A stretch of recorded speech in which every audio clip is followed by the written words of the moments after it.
میں اپنے پھٹے ہوئے جوتے پہن کر ایک بہت بڑی ملٹی نیشنل کمپنی میں انٹرویو دینے گیا۔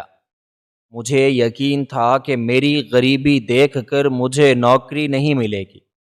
جب میں باس کے کیبن میں داخل ہوا تو وہ کرسی کی پشت میری طرف کر کے بیٹھا تھا۔ اس نے میری سی وی دیکھی اور بنا میری طرف دیکھے بولا، تمہیں نوکری مل گئی لیکن ایک شرط پر۔ جیسے ہی اس نے کرسی گھمائی اور میں نے اس کا چہرہ دیکھا، میری ٹانگیں کانپنے لگیں، کیونکہ وہ شخص کوئی اور نہیں بلکہ آج کی وہ بے نور اور تاریک صبح میری زندگی کی انگنت اذیت ناک اور کرب میں ڈوبی ہوئی صبحوں سے بہت مختلف اور بے حد بھاری تھی۔ جب میں اپنے خستحال بوسیدہ اور کچے کمرے کی ٹوٹی ہوئی چھت کو گھورتے ہوئے بیدار ہوا تو میرے دل پر ایک عجیب سا بوجھ اور شدید مایوسی کا ایک ایسا پہاڑ تھا جس تلے میری ساری امیدیں دم توڑ کر رہ گئی تھیں۔ غربت اور افلاس نے میری اور میرے خاندان کی زندگی کو ایک ایسے تنگ اور تاریک دائرے میں قید کر دیا تھا جہاں سے نکلنے کا کوئی راستہ مجھے دور دور تک نہیں سجائی دے رہا تھا۔ میرے گھر کے حالات اس قدر گرگوں اور ابتر ہو چکے تھے کہ کئی دن تک ہمارے مٹی کے چولہے میں آگ کا ایک شعلہ تک نہیں جلتا تھا، اور میں اپنے چھوٹے معصوم بہن بھائیوں کے بھوک سے مرجھائے ہوئے اور زرد پڑتے چہروں کو دیکھ کر اندر ہی اندر خون کے آنسو روتا تھا۔ رات کی تاریکی میں جب وہ بھوک سے بلکتے تھے تو میری روح تک چھلنی ہو جاتی تھی۔ میری بوڑھی اور بیمار ماں، جس نے اپنی ساری زندگی ہماری پرورش میں کھپا دی تھی، اب ایک ٹوٹی ہوئی چارپائی پر پڑی کھانس کھانس کر نڈھال ہو چکی تھی۔ اس کی کمزور اور دھنسی ہوئی آنکھوں میں اب بھی میرے لیے دعائیں تھیں، مگر میرے پاس اتنے پیسے تک نہیں تھے کہ میں اسے شہر کے کسی اچھے معالج کو دکھا سکتا یا اس کی تکلیف کم کرنے کے لیے کوئی معمولی سی دوا ہی خرید سکتا۔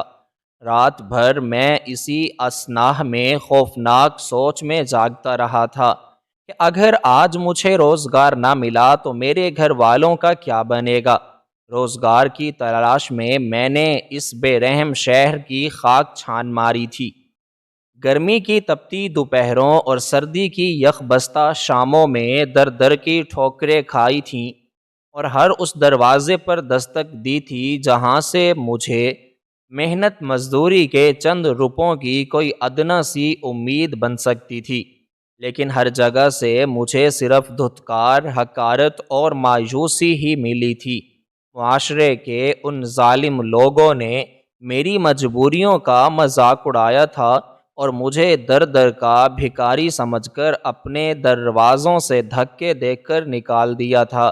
آج میرے پاس ایک بہت بڑے اور نامور بین الاقوامی تجارتی ادارے میں ملازمت کے لیے زبانی امتحان دینے کا آخری اور واحد موقع تھا، اور یہ ملازمت اب میرے لیے محض ایک نوکری نہیں بلکہ میری اور میرے خاندان کی زندگی اور موت کا مسئلہ بن چکی تھی۔ اگر آج مجھے یہ نوکری نہ ملی تو شاید میرے گھر والے بھوک اور بیماری کی تاب نہ لاتے ہوئے اس دنیا سے رخصت ہو جائیں۔ میں اپنی ٹوٹی ہوئی چارپائی سے اٹھا اور گھر کے چھوٹے سے کچے صحن میں آ کر آسمان کی طرف دیکھنے لگا جو ابھی تک تاریک تھا اور ستارے ٹمٹما رہے تھے۔ میں نے اپنے رب کے حضور گڑ گڑا کر دعائیں مانگی کہ اے میرے پروردگار، آج میری اس مجبوری پر رحم فرما دے اور مجھے خالی ہاتھ نہ لوٹانا۔ میں نے اپنے کمرے کے ایک تاریک کونے میں رکھے ہوئے اپنے اکلوتے لباس کی طرف دیکھا جو جگہ جگہ سے پھٹ چکا تھا اور اس کی چمک اور رنگت برسوں پہلے ہی وقت کی گرد میں کھو چکی تھی۔ میں نے اسے رات کو ہی دھو کر جیسے تیسے پہننے کے قابل بنایا تھا تاکہ میں اس بڑے ادارے میں جانے کے لائق لگ سکوں۔ میرے پاس پہناوے کے نام پر بس یہی ایک پرانا جوڑا تھا جسے پہن کر میں ہر جگہ جاتا تھا اس کے بعد میں نے اپنے قدموں کے پاس پڑے جوتوں کی طرف دیکھا تو میرا دل ڈوب گیا اور آنکھوں میں نمی سی تیرنے لگی۔ وہ جوتے نہیں تھے بلکہ چمڑے اور دھاگوں کا ایک بکھرا ہوا اور بوسیدہ ڈھانچہ تھا جس کا تلا گھس کر بالکل ختم ہو چکا تھا، اور سڑک کے نوکیلے پتھر براہ راست میرے پیروں کو چھلنی کر دیتے تھے۔ ان جوتوں کی حالت میری اپنی زندگی کی طرح خستہ اور تار تار تھی۔ میں نے کانپتے ہاتھوں سے وہ پھٹے ہوئے جوتے پہنے تو مجھے اپنے پیروں میں ایک شدید چبھن اور درد محسوس ہوا، مگر میرے پاس کوئی اور راستہ نہیں تھا۔ ننگے پاؤں اس بڑے دفتر میں جانا ناممکن تھا۔ میں تیار ہو کر اپنی بیمار ماں کے پاس گیا جو ابھی تک جاگ رہی تھی اور تسبیح پڑھ رہی تھی۔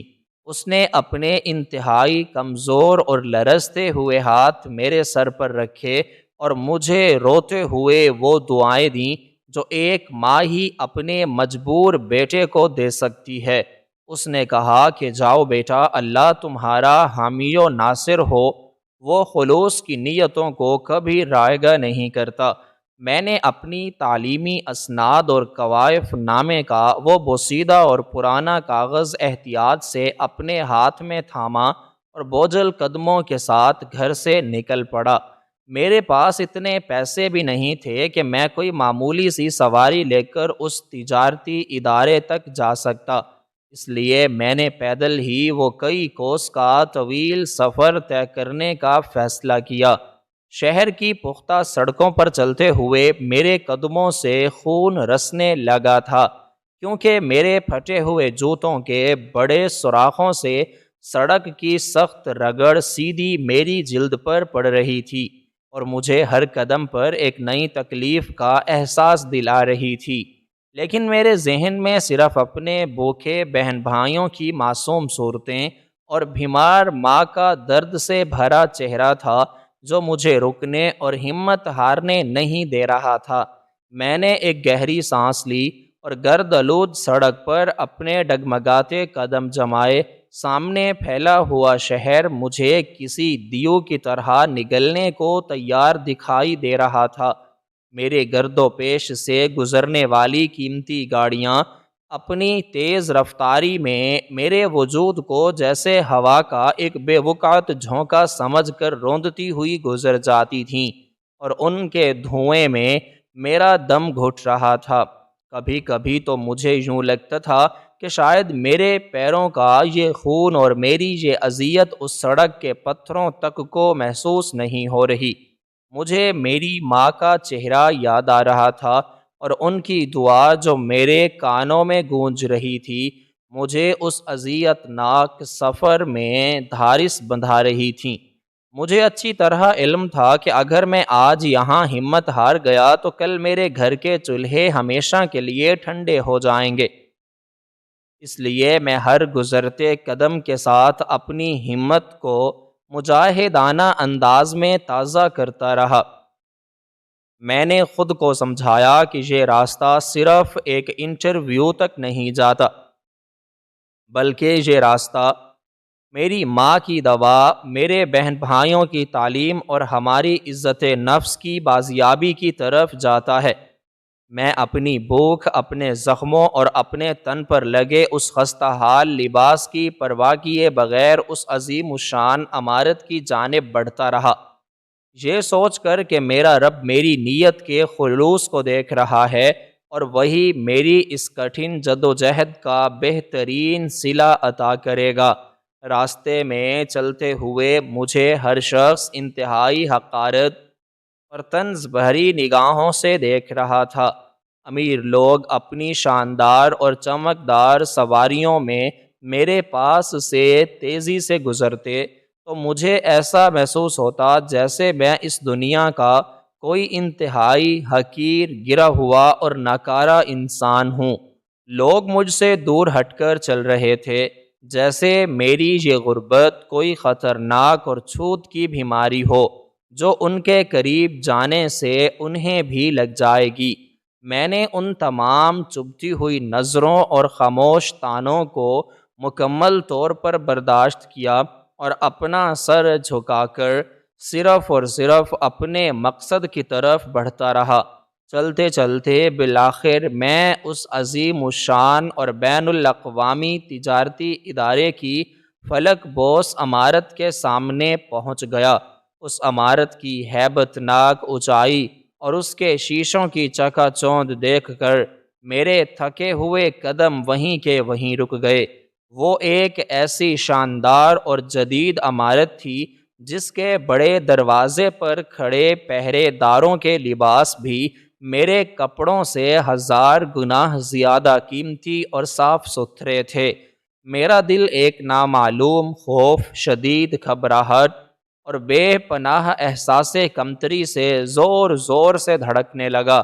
مجھے ایسا لگ رہا تھا جیسے میں کسی بالکل ہی غلط جگہ پر آ گیا ہوں، اور میری اس ظاہری غریبی، میرے میلے کپڑوں اور ان پھٹے پرانے جوتوں کو دیکھ کر یہ پہرے دار مجھے اس عمارت کی حدود کے اندر ایک قدم بھی نہیں رکھنے دیں گے اور مجھے دھکے دے کر باہر نکال دیں گے۔ میں نے اپنا سارا بکھرا ہوا حوصلہ جمع کیا اور اللہ کا نام لے کر اندر داخل ہونے کے لیے آگے بڑھا۔ پہرے داروں نے مجھے روکا اور انتہائی شک بھری اور حقارت آمیز نظروں سے میرا اوپر سے نیچے تک جائزہ لیا۔ ان کی نظریں میرے پھٹے ہوئے جوتوں پر جم گئیں۔ میں نے کانپتے ہوئے ہاتھوں سے اپنا وہ بوسیدہ اور تہہ کیا ہوا کاغذ انہیں دکھایا اور ڈرتے ڈرتے بتایا کہ مجھے یہاں ملازمت کی ملاقات اور زبانی امتحان کے لیے بلایا گیا ہے۔ انہوں نے ایک دوسرے کی طرف دیکھ کر طنزیہ مسکراہٹ کا تبادلہ کیا اور انتہائی بیزاری سے مجھے اندر جانے کا راستہ دے دیا۔ اندر داخل ہوتے ہی وہاں کا مسحور کن اور ٹھنڈا ماحول میری خستہ حالی اور پسینے سے شرابور جسم کا مزید مذاق اڑاتا ہوا محسوس ہوا۔ ہر طرف قیمتی اور چمکدار پتھر کا فرش بچھا تھا اور دیواروں پر لگی روشنیوں کا ایک ایسا سیلاب تھا جس نے میری دھندلائی ہوئی آنکھوں کو خیراں کر دیا۔ انتظار گاہ کا منظر تو میرے ہوش اڑانے کے لیے کافی تھا۔ وہاں میرے علاوہ اور بھی بہت سے امیدوار بیٹھے تھے جو سب کے سب انتہائی قیمتی اور شاندار لباسوں میں ملبوس تھے۔ ان کے پالش کیے ہوئے جوتے چمک رہے تھے، ان کے ہاتھوں میں قیمتی چمڑے کے تھیلے تھے اور ان کے چہروں پر ایک عجیب سا غرور اور انتہائی پختہ اعتماد جھلک رہا تھا۔ جب میں اپنے ان آلودہ اور پھٹے ہوئے جوتوں اور پرانے کپڑوں کے ساتھ ڈرتا ڈرتا ان کے قریب جا کر ایک خالی کرسی پر بیٹھا تو ان سب نے مجھے ایک نظر دیکھا اور پھر انتہائی کراہت اور حقارت سے اپنے چہرے موڑ لیے۔ کچھ تو باقاعدہ منہ چڑھا کر اپنی جگہ سے اٹھ کر دور جا بیٹھے، جیسے میرے قریب بیٹھنے سے ان کی شان میں کوئی بہت بڑی کمی آ جائے گی یا میرے غریب اور محنت کش وجود سے انہیں کوئی بدبو آ رہی ہو۔ میں نے شدید شرمندگی اور ذلت کے احساس سے اپنا سر جھکا لیا اور اپنے ان پھٹے ہوئے جوتوں کو دیکھنے لگا جو اس چمکدار اور نرم فرش پر انتہائی بدنما اور برے لگ رہے تھے۔ میرے اندر مایوسی کا ایک خوفناک طوفان برپا تھا اور میں مسلسل اپنے دل ہی دل میں یہ سوچ رہا تھا کہ اس قدر پڑھے لکھے، امیر اور پر اعتماد لوگوں کے سامنے بھلا اس اتنے بڑے ادارے کا حاکم مجھے کیوں نوکری دے گا؟ میرا کوائف نامہ تو شاید وہ لوگ کھول کر بھی نہیں دیکھیں گے اور میری یہ ظاہری اور غریبانہ طاقت دیکھ کر ہی مجھے دھتکار دیں گے۔ وقت انتہائی سست روی سے گزر رہا تھا اور انتظار گاہ کی دیوار پر لگی بڑی سی گھڑی کی ہر سوئی کی آواز میرے دل پر کسی بھاری ہتھوڑے کی طرح لگ رہی تھی۔ ایک ایک کر کے وہ خوش لباس امیدوار اندر جاتے اور کچھ دیر بعد مسکراتے یا مایوس چہروں کے ساتھ باہر آتے۔ ہر گزرتے لمحے کے ساتھ میرا خوف بڑھتا جا رہا تھا۔ میری ہتھیلیوں پر پسینہ آ چکا تھا اور میں بار بار اپنے بوسیدہ کاغذ کو سیدھا کرنے کی ناکام کوشش کر رہا تھا۔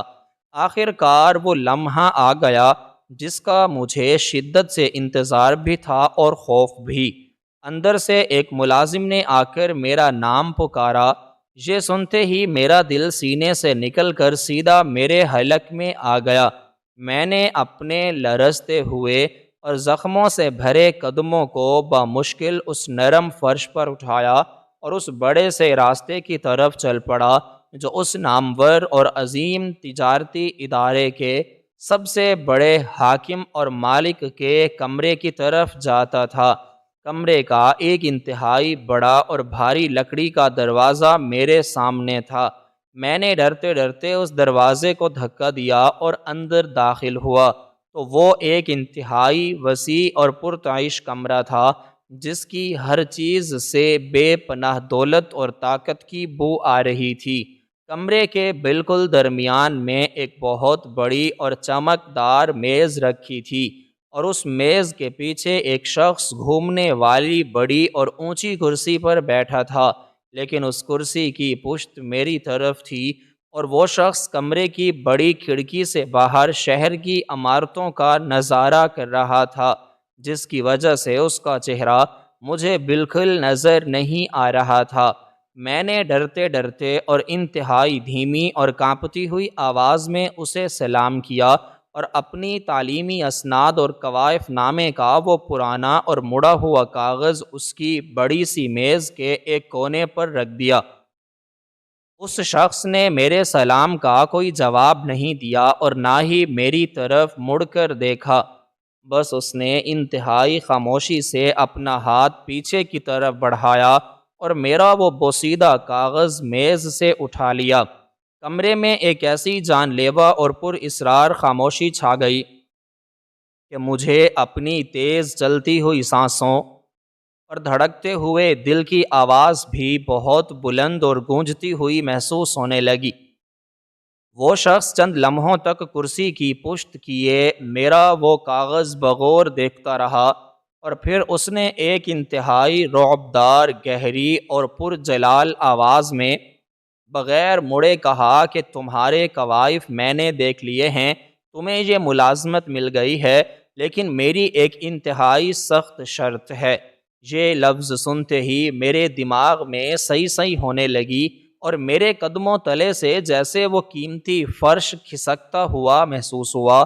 مجھے بالکل بھی یقین نہیں آ رہا تھا کہ اس نے مجھ سے کوئی سوال کیے بغیر، میرا کوئی زبانی امتحان لیے بغیر اور میری یہ خستہ حالت اور پھٹے پرانے جوتے دیکھے بغیر مجھے اتنی بڑی نوکری کیسے دے دی، اور وہ شرط کیا ہو سکتی ہے؟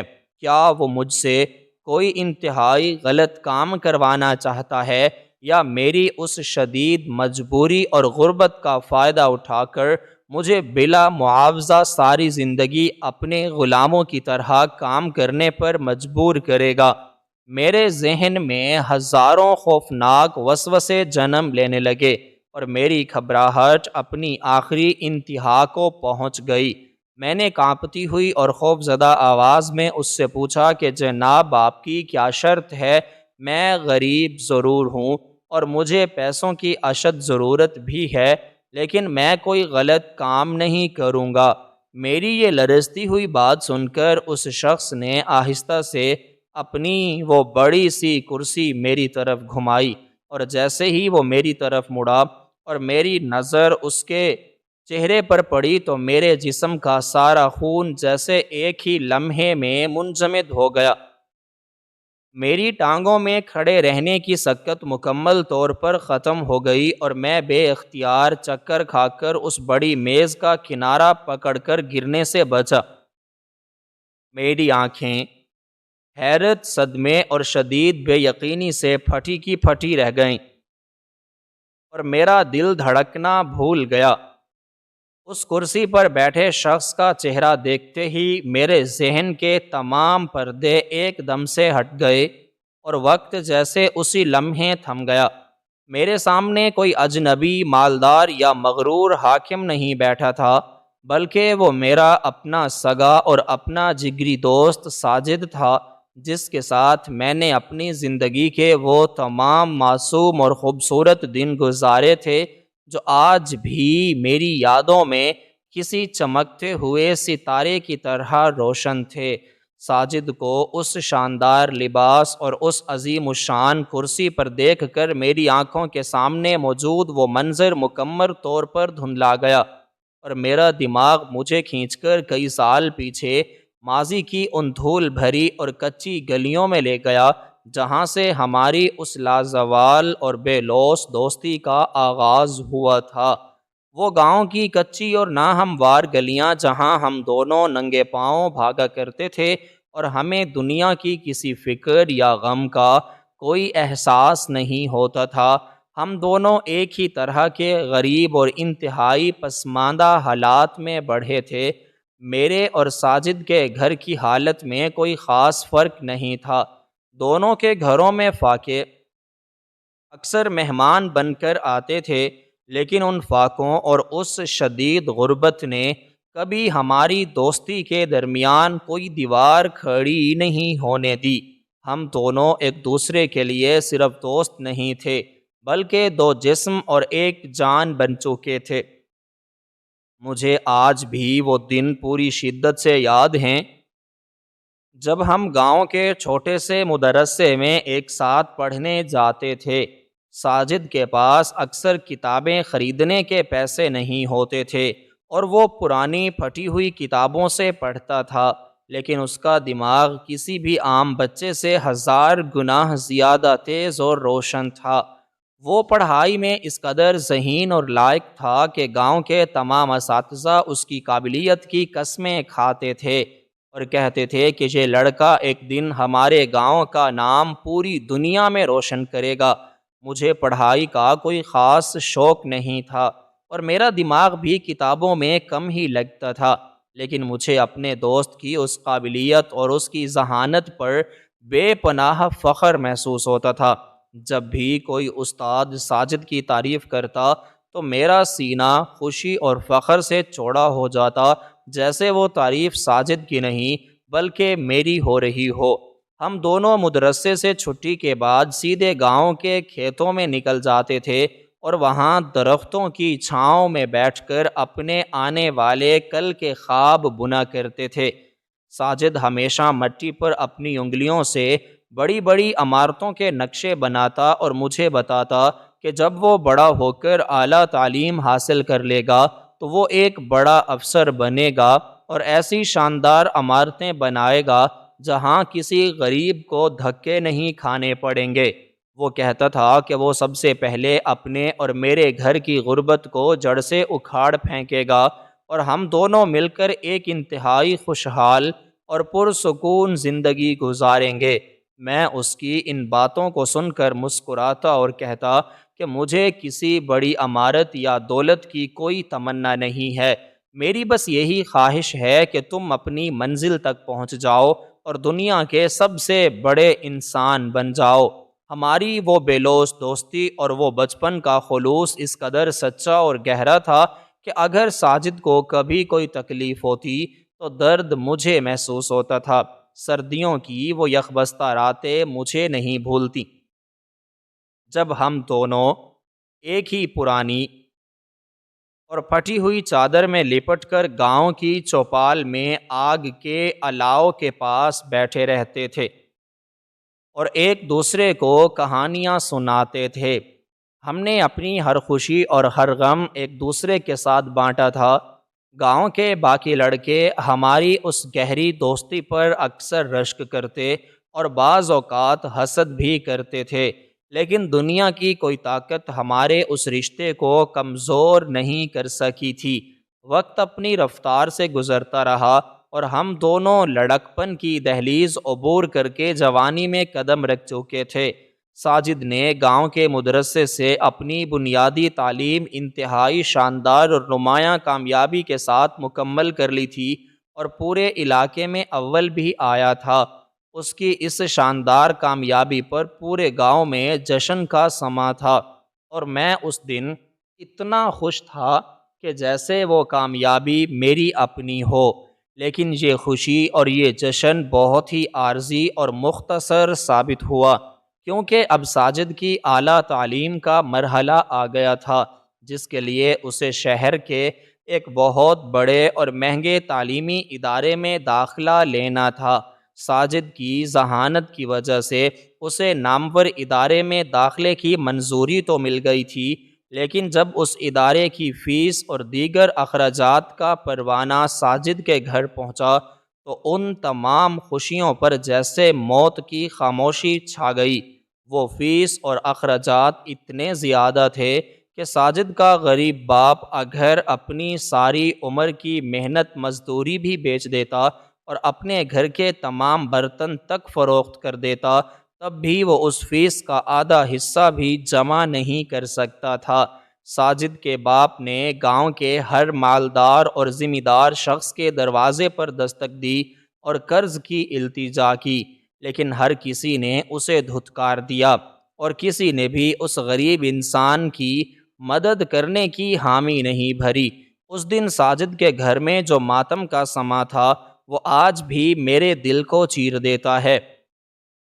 ساجد کے باپ نے روتے ہوئے ساجد سے کہہ دیا تھا کہ بیٹا، میں تمہاری یہ فیس ادا کرنے سے مکمل طور پر قاصر ہوں اور اب تمہاری تعلیم کا یہ سفر یہیں ختم ہوتا ہے۔ تم کل سے میرے ساتھ کھیتوں میں مزدوری کرنے چلو گے۔ یہ الفاظ ساجد کے لیے کسی موت کے پروانے سے کم نہیں تھے۔ اس کے وہ تمام خواب جو اس نے مٹی پر بنائے تھے وہ ایک ہی لمحے میں اس کے سامنے بکھر کر راکھ ہو گئے تھے۔ مجھے وہ قیامت خیز دوپہر کبھی نہیں بھول سکتی جب میں ساجد کو ڈھونڈتا ہوا گاؤں کی نہر کے کنارے پہنچا تھا، جہاں ہم اکثر جا کر بیٹھا کرتے تھے۔ ساجد وہاں اکیلا زمین پر بیٹھا تھا اور اس کا سر اس کے گھٹنوں میں تھا، اور وہ اس قدر زارو قطار اور پھوٹ پھوٹ کر رو رہا تھا کہ اس کی ہچکیاں بن گئی تھیں۔ اس کے وہ آنسو اور اس کی وہ سسکیاں میرے دل میں کسی زہر بجھے خنجر کی طرح اتر رہی تھیں۔ میں بھاگ کر اس کے پاس گیا اور اسے اپنے گلے سے لگا لیا۔ ساجد نے روتے ہوئے مجھ سے کہا کہ میرے سارے خواب ٹوٹ گئے ہیں، میری ساری محنت ضائع ہو گئی ہے، اور اب میں کبھی بڑا افسر نہیں بن سکوں گا۔ مجھے بھی اب انہی کھیتوں میں دھکے کھانے پڑیں گے اور غربت کی اسی چکی میں پسنا پڑے گا۔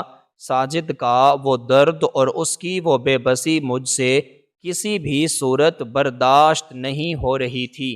میں اسے روتا ہوا دیکھ کر پاگل ہو رہا تھا اور میرا دل چاہ رہا تھا کہ میں اپنا سینہ چیر کر اس کا دکھ نکال لوں۔ میرے پاس کوئی نقد رقم نہیں تھی اور نہ ہی میرے گھر والے اس قابل تھے کہ وہ ساجد کی کوئی مدد کر سکتے۔ میں مسلسل سوچ رہا تھا کہ میں اپنے اس جگری دوست کی مدد کیسے کروں کہ اچانک میرا ہاتھ اپنے کان پر پڑا، جہاں سونے کی ایک چھوٹی سی اور پرانی بالی موجود تھی۔ وہ بالی سونے کا کوئی معمولی ٹکڑا نہیں تھا، بلکہ وہ میری زندگی کا سب سے انمول اور سب سے قیمتی اثاثہ تھا۔ وہ بالی میری مرحوم دادی نے میری ماں کو دی تھی، اور جب میری ماں اس دنیا سے رخصت ہو رہی تھی تو اس نے اپنے کانپتے ہوئے ہاتھوں سے وہ بالی اتار کے میرے کان میں پہنائی تھی، اور روتے ہوئے اس نے مجھ سے وعدہ لیا تھا کہ بیٹا، یہ میری زندگی کی آخری اور سب سے قیمتی نشانی ہے۔ تم چاہے کتنی ہی مشکل میں کیوں نہ آ جاؤ، اس نشانی کو کبھی اپنے سے جدا مت کرنا۔ یہ ہمیشہ تمہیں میری محبت کا احساس دلاتی رہے گی۔ میں نے اپنی ماں سے وہ وعدہ کیا تھا اور اس بالی کو اپنی جان سے زیادہ عزیز رکھا تھا۔ میں نے فاقے کاٹے تھے، سڑکوں پر راتیں گزاری تھیں، مگر کبھی اس بالی کو بیچنے کا خیال بھی میرے دل و دماغ میں نہیں آیا تھا۔ لیکن اس وقت جب میرا سب سے عزیز دوست میرے سامنے اپنے ٹوٹے ہوئے خوابوں پر ماتم کر رہا تھا تو مجھے اپنی ماں کی وہ نشانی اور وعدہ بہت چھوٹا لگنے لگا۔ میں نے سوچا کہ اگر میری ماں آج زندہ ہوتی اور میرے دوست کو اس طرح روتا ہوا دیکھتی تو وہ خود مجھے اس کی مدد کرنے کا حکم دیتی۔ مجھ سے ساجد کا وہ دردناک چہرہ مزید دیکھا نہیں گیا، اور میں نے بغیر کسی مزید سوچ و بچار اور بغیر کسی ہچکچاہٹ کے اپنے کان سے وہ واحد اور قیمتی بالی اتار لی۔ جس لمحے میں نے وہ بالی اپنے کان سے نکالی، مجھے ایسا محسوس ہوا جیسے میں نے اپنے جسم کا کوئی انتہائی اہم حصہ کاٹ کر الگ کر دیا ہو، مگر ساجد کی خاطر میں اپنی جان بھی دے سکتا تھا۔ میں نے ساجد کو وہیں نہر کے کنارے بیٹھے رہنے کا کہا اور اسے تسلی دی کہ میں ابھی کچھ دیر میں واپس آتا ہوں اور تم فکر مت کرو، تمہارا داخلہ ضرور ہوگا۔ میں دیوانہ وار دوڑتا ہوا سیدھا شہر کی طرف جانے والی سڑک پر آ گیا اور وہاں سے ایک سواری لے کر شہر کے اس پرانے بازار میں پہنچ گیا جہاں وہ سونار بیٹھتا تھا جس نے برسوں پہلے میری ماں کو وہ بالی پہنائی تھی۔ میرا دل تیزی سے دھڑک رہا تھا اور میرے ہاتھ کانپ رہے تھے جب میں نے وہ بالی اس سونار کی دکان کے شیشے کی میز پر رکھی۔ سونار نے وہ بالی دیکھی اور مجھے پہچان لیا۔ اس نے حیرت سے پوچھا کہ یہ تو تمہاری ماں کی آخری نشانی تھی، تم اسے کیوں بیچ رہے ہو؟ میں نے اس سے کوئی تفصیلی بات نہیں کی اور بس اتنا کہا کہ مجھے اس وقت پیسوں کی انتہائی اشد ضرورت ہے اور آپ مجھے اس بالی کی پوری اور صحیح قیمت دے دیں۔ سونار نے اس بالی کو تولا اور اس کی قیمت کے حساب سے تمام رقم میرے ہاتھوں میں لا کے رکھ دی۔ وہ رقم جب میرے ہاتھوں میں آئی تو مجھے ایسا لگا جیسے میں نے اپنے دوست کے مستقبل کو اپنے ہاتھوں میں تھام لیا ہو۔ میں نے اس سونار کا شکریہ ادا کیا اور وہ رقم لے کر دوبارہ گاؤں کی طرف بھاگا۔ جب میں واپس نہر کے کنارے پہنچا تو ساجد ابھی تک وہیں بیٹھا تھا اور اس کی آنکھیں رو رو کر سرخ ہو چکی تھیں۔ میں نے مسکراتے ہوئے اس کے پاس جا کر وہ تمام رقم جو میں نے بالی بیچ کر حاصل کی تھی ساجد کے کانپتے ہوئے ہاتھوں میں رکھ دی۔ ساجد نے جب ان پیسوں کو دیکھا تو اس کی آنکھیں حیرت اور بے یقینی سے پھیل گئیں۔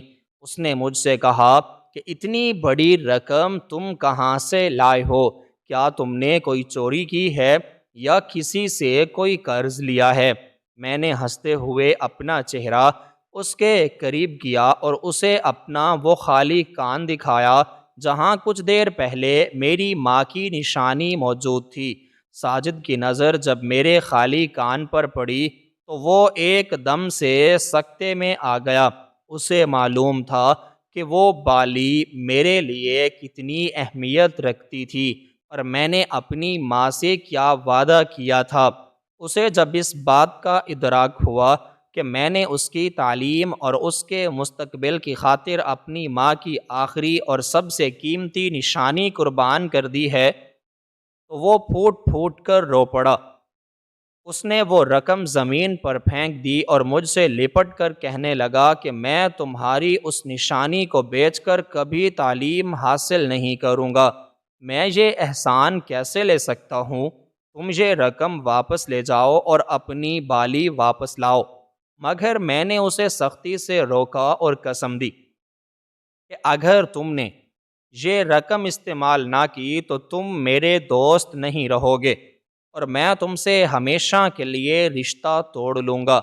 میں نے اسے سمجھایا کہ یہ میرا تم پر کوئی احسان نہیں ہے بلکہ یہ میرا اپنے دوست پر وہ حق ہے جو مجھے ادا کرنا تھا۔ میں نے اسے مجبور کیا اور زبردستی وہ رقم اس کی جیب میں ڈال دی اور اس سے وعدہ لیا کہ وہ کل ہی شہر جا کر اپنا داخلہ کروائے گا اور اپنی تعلیم پر پوری توجہ دے گا۔ ساجد روتا رہا اور اس نے مجھے گلے لگائے رکھا اور روتے ہوئے مجھ سے یہ عہد کیا کہ وہ میری اس قربانی کو کبھی رائیگاں نہیں جانے دے گا اور جس دن وہ کچھ بن گیا وہ سب سے پہلے مجھے ڈھونڈے گا اور میری ہر تکلیف کو ختم کرے گا۔ اس دن کے بعد ساجد شہر چلا گیا اور اس نے دن رات ایک کر کے اپنی تعلیم پر توجہ دینا شروع کر دی۔ وہ جب بھی چھٹیوں میں گاؤں آتا تو ہم گھنٹوں بیٹھ کر باتیں کرتے۔ وہ مجھے اپنی کامیابیوں کے بارے میں بتاتا اور میں خوشی سے نہال ہوتا رہتا، لیکن پھر قسمت نے اپنا رخ بدلا اور میرے گھر کے حالات اس قدر خراب ہو گئے کہ مجھے اپنے خاندان کا پیٹ پالنے کے لیے گاؤں چھوڑنا پڑا۔ میں روزگار کی تلاش میں مارا مارا پھرتا رہا۔ میں نے دور دراز کے علاقوں میں جا کر سخت محنت مزدوری کی، پتھر توڑے، بھاری بوجھ اٹھایا اور سڑکوں پر راتیں گزاریں۔ اس تمام کٹھن اور طویل عرصے میں میرا ساجد سے کوئی رابطہ نہیں رہا۔ میں نے کئی بار گاؤں جا کر اس کا پتہ کرنے کی کوشش کی، مگر معلوم ہوا کہ اس کا خاندان بھی وہ گاؤں چھوڑ کر کہیں اور منتقل ہو گیا ہے۔ میں اکثر راتوں کو سڑک کنارے سوتے ہوئے آسمان کی طرف دیکھ کر سوچتا تھا کہ پتہ نہیں میرا وہ ذہین اور لائق دوست اب کہاں ہوگا۔ کیا اسے اس کی ان گنت محنت کا پھل مل گیا ہوگا؟ کیا وہ واقعی کوئی بڑا افسر بن گیا ہوگا؟ اور کیا اس کی زندگی سے وہ غربت ختم ہو گئی ہوگی جس نے اسے رلایا تھا؟ مجھے اس بات کا کوئی دکھ یا ملال نہیں تھا کہ اس نے مجھ سے رابطہ کیوں نہیں کیا یا مجھے کیوں نہیں ڈھونڈا، بلکہ مجھے ہمیشہ اور ہر حال میں صرف اس کی کامیابی اور اس کی سلامتی کی فکر رہتی تھی۔ میں نے کبھی ایک لمحے کے لیے بھی یہ نہیں سوچا تھا کہ میرا وہ خالص خلوص اور میری وہ بے لوث قربانی کبھی مجھے اس طرح کسی صلے کی صورت میں واپس ملے گی۔ میں تو بس اپنے رب کی رضا اور اپنے دوست کی سچی محبت میں وہ سب کر گزرا تھا۔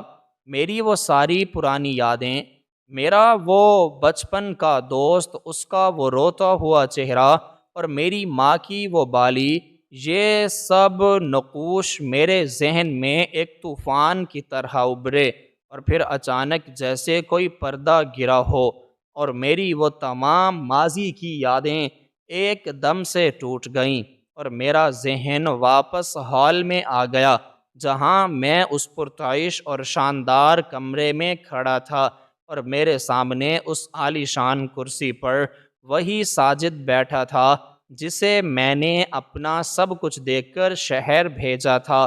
میری آنکھیں جو یادوں کے اس طوفان میں کھوئی ہوئی تھیں اب دوبارہ ساجد کے اس چہرے پر مرکوز تھیں جس میں آج بھی وہی پرانی چمک اور وہی سچائی موجود تھی جو برسوں پہلے اس نہر کے کنارے تھی۔ ساجد کی نظریں جیسے ہی میرے چہرے پر پڑیں تو اس کے چہرے پر موجود وہ تمام رعب اور تجارتی حاکمیت ایک ہی لمحے میں ریت کی دیوار کی طرح زمین بوس ہو گئی۔ اس کی آنکھوں میں جو ایک افسر کی چمک تھی وہ اچانک حیرت، بے یقینی اور پھر بے پناہ محبت کے آنسوؤں میں بدل گئی۔ وہ اپنی اس عالی شان اور بڑی کرسی سے اس طرح بے ساختہ اٹھا جیسے اس کے جسم میں کسی نے بجلی دوڑا دی ہو۔ اس نے اپنے سامنے رکھی ہوئی اس انتہائی قیمتی اور چمکدار میز کی پرواہ تک نہیں کی اور دوڑتا ہوا میری طرف بڑھا۔ میں جو اپنی غربت اور پھٹے ہوئے جوتوں کے بوجھ تلے دبا ہوا تھا، ساجد نے آگے بڑھ کر مجھے اپنے بازوؤں کے مضبوط حصار میں لے لیا۔ اس نے میرے پسینے اور مٹی سے اٹے ہوئے بدبودار کپڑوں کی ذرا برابر پرواہ نہیں کی اور مجھے سینے سے اس طرح بھینچ لیا جیسے کوئی بچھڑا ہوا بھائی برسوں بعد گلے ملتا ہے۔ ساجد مجھے اپنے سینے سے لگائے پھوٹ پھوٹ کر بچوں کی طرح بلک رہا تھا۔ اس کی ہچکیاں بن گئی تھیں اور اس کی آنکھوں سے بہنے والے گرم آنسو میرے کندھے کو بھگو رہے تھے۔ اس گلے ملنے میں اتنی تپش تھی کہ مجھے لگا دنیا کی ساری راحتیں میرے قدموں میں آ گری ہیں۔ میں بھی روتے ہوئے اس کے کندھے پر سر رکھ کر سسکیاں لے رہا تھا اور ہم دونوں اس پرتعیش کمرے کے بیچ کھڑے ہو کر ماضی کے ان دو غریب لڑکوں میں تبدیل ہو چکے تھے جو گاؤں کی کچی گلیوں میں ایک دوسرے کا ہاتھ تھامے سکھ دکھ کو بانٹا کرتے تھے۔ ساجد نے مجھے خود سے تھوڑا دور کیا اور میرے چہرے کو اپنے دونوں ہاتھوں میں تھام کر میری ان دھنسی ہوئی آنکھوں اور کمزور گالوں کو دیکھنے لگا۔ اس کی آنکھوں میں ایک ایسا درد تھا جو مجھ سے دیکھی نہیں جا رہا تھا۔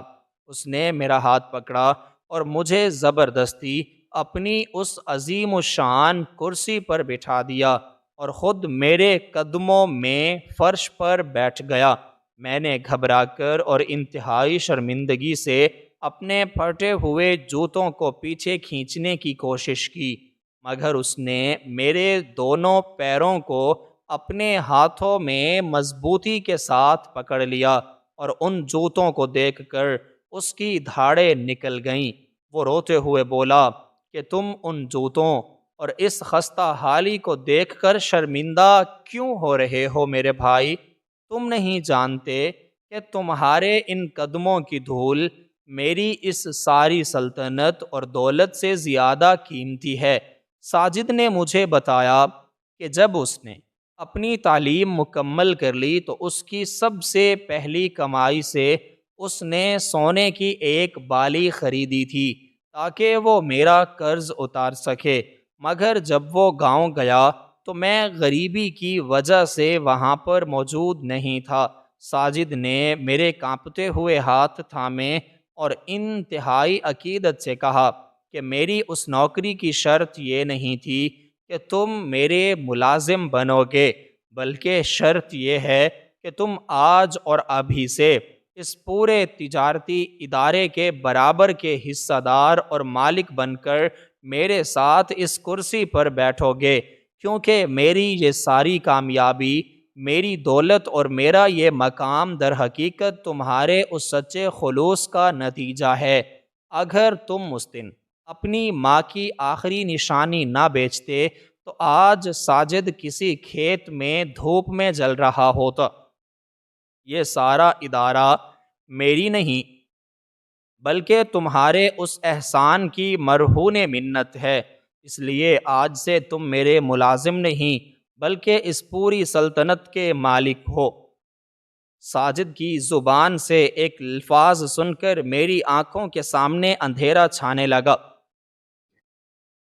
میں نے فوراً اپنے ہاتھ پیچھے کر لیے اور اس کی پیشکش کو ٹھکراتے ہوئے کانپتی ہوئی آواز میں بولا، ساجد، یہ تم کیا کہہ رہے ہو؟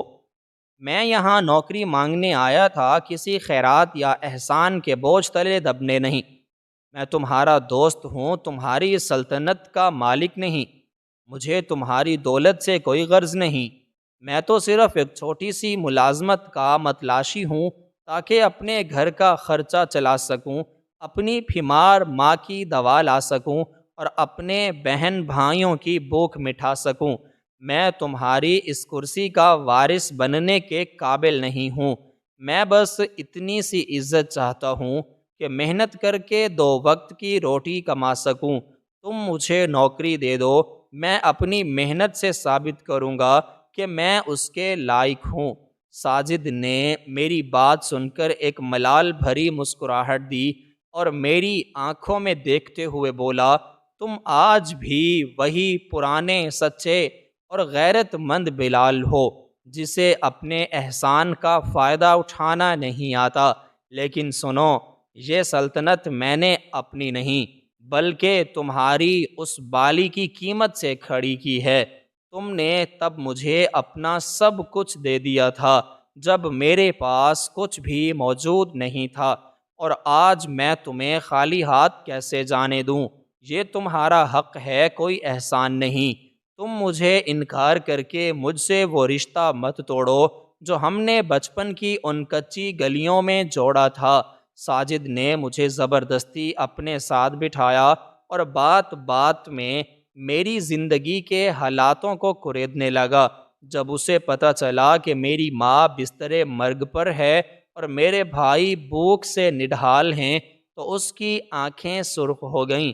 اس نے تڑپ کر مجھے اپنے سینے سے لگایا اور کہا، یہ دیکھو، تمہارا خلوص اور تمہاری نیکی آج اس حال میں ہے۔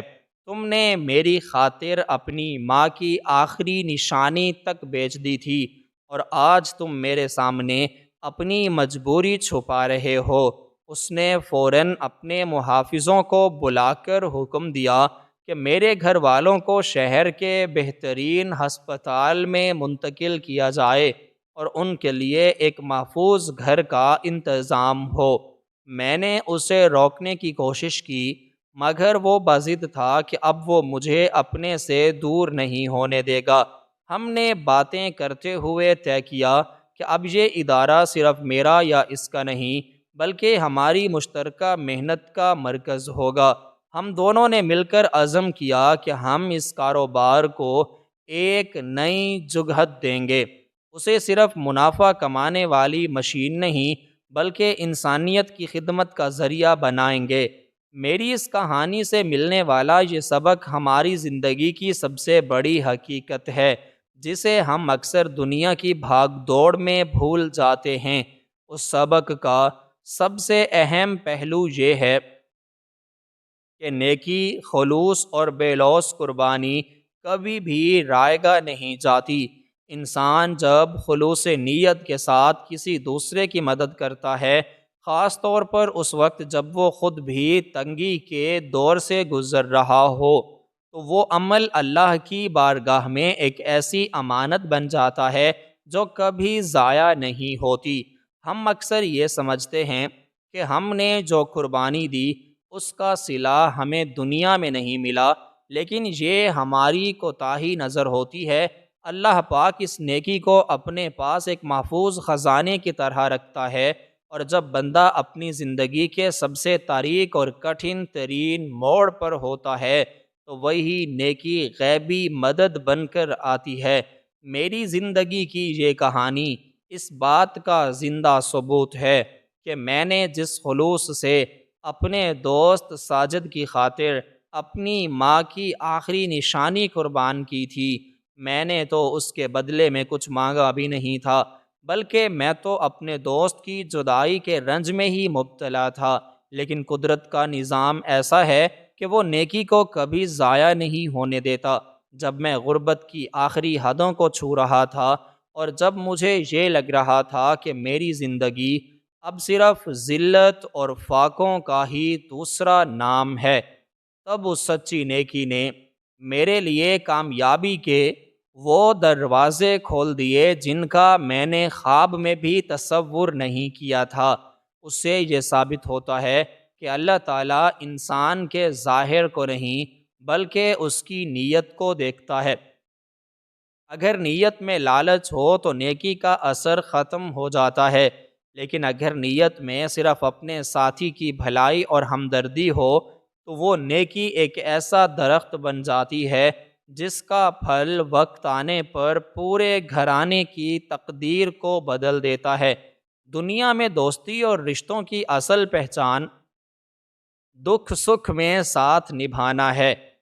میں نے ساجد کا ساتھ تب دیا تھا جب اس کے پاس صرف خواب تھے، اور آج جب ساجد کے پاس سلطنت اور دولت ہے تو اس نے مجھے نہیں بھلایا، کیونکہ اصل اور سچی دوستی کبھی عہدوں اور دولت کی محتاج نہیں ہوتی۔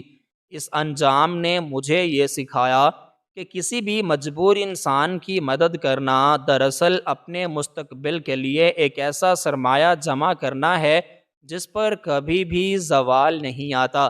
ہمیں ہمیشہ اس بات کا یقین رکھنا چاہیے کہ ہمارا ہر نیک عمل، چاہے وہ کتنا ہی چھوٹا کیوں نہ ہو، کائنات کے اس عظیم نظام میں کہیں کھویا نہیں جاتا، بلکہ صحیح وقت پر ہمیں اس کا صلہ ضرور ملتا ہے۔ میری آج کی کامیابی اور ساجد کے ساتھ میرا یہ اتحاد محض اتفاق نہیں تھا، بلکہ یہ میری اس پرانی قربانی کی وہ فصل تھی جسے میں نے کٹھن حالات میں بویا تھا، اور آج اس کا میٹھا پھل میرے سامنے تھا۔ اس لیے کبھی بھی نیکی کرنے سے نہ گھبرائیں اور نہ ہی کسی صلے کی جلدی کریں، کیونکہ اللہ پاک کی طرف سے دیا جانے والا صلہ انسان کی تمام زندگی کی کڑواہٹ کو ایک پل میں مٹھاس میں بدلنے کی طاقت رکھتا ہے، اور یہی ہماری زندگی کی سب سے بڑی کامیابی ہے۔